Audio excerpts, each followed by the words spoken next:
ഇന്ന് നമുക്ക് ഒരു തോരൻ ഉണ്ടാക്കിയാലോ? ഇന്ന് കൂമ്പ് വെച്ചാണ് തോരൻ ഉണ്ടാക്കുന്നത്.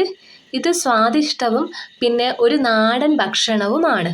കുട്ടികൾക്കും മുതിർന്നവർക്കും ഒക്കെ കഴിക്കാൻ പറ്റുന്ന ഒരു തോരനാണ്. ഇതിന് ആരോഗ്യപരമായി നല്ല ഗുണങ്ങൾ ഉണ്ട്. അതിലേക്കൊന്നും ഞാൻ കടക്കുന്നില്ല. തോരന് വേണ്ട സാധനങ്ങൾ എന്തൊക്കെയാണെന്ന് നോക്കാം. ഞാനിവിടെ ഒരു കൂമ്പിൻ്റെ പകുതിയാണ് എടുത്തത്. അത് നന്നായി വൃത്തിയാക്കി ചെറുതായി മുറിക്കണം. വീഡിയോ ലോങ് ആകുന്നത് കൊണ്ട് മുറിക്കുന്നതൊന്നും ഞാൻ കാണിക്കുന്നില്ല.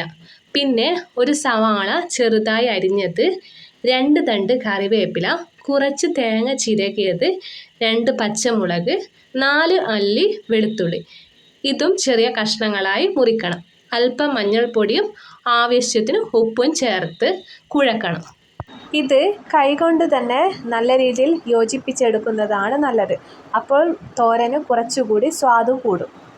അതിനുശേഷം ഒരു ചീനച്ചട്ടി അടുപ്പിൽ വെച്ച് കുറച്ച് വെളിച്ചെണ്ണ ഒഴിച്ച് അതിലേക്ക് കുറച്ച് കടുകിട്ട്, കടുക് പൊട്ടിയതിന് ശേഷം കുഴച്ച് വെച്ച കൂമ്പ് ഇതിലേക്ക് ഇടുക.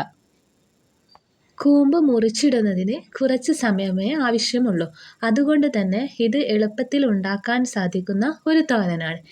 ഇതിലേക്ക് അല്പം വെള്ളം ഒഴിച്ച് വേവിക്കണം. ഇടയ്ക്ക് ഇത് തുറന്ന് ഒഴിച്ച വെള്ളം വറ്റുന്നത് നോക്കണം, അല്ലെങ്കിൽ ഇത് കരിഞ്ഞു പോകും.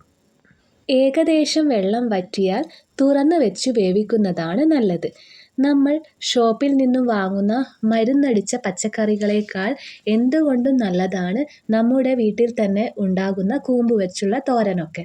കൂമ്പ് മുറിക്കുമ്പോൾ നടുക്ക് ഉണ്ടാകുന്ന വെള്ള സാധനം പോക്കിയാൽ കൂമ്പിന് അധികം ചവർപ്പ് ഉണ്ടാകില്ല. ഈ ചവർപ്പ് ഉള്ളതുകൊണ്ട് ചിലപ്പോൾ കുട്ടികൾക്കൊക്കെ ഈ തോരൻ കഴിക്കാൻ മടിയായിരിക്കും. നമ്മുടെ സ്വാദിഷ്ടമായ കൂമ്പ് തോരൻ റെഡിയായി. എല്ലാവരും ഇത് ഒന്ന് ഉണ്ടാക്കി നോക്കുമല്ലോ.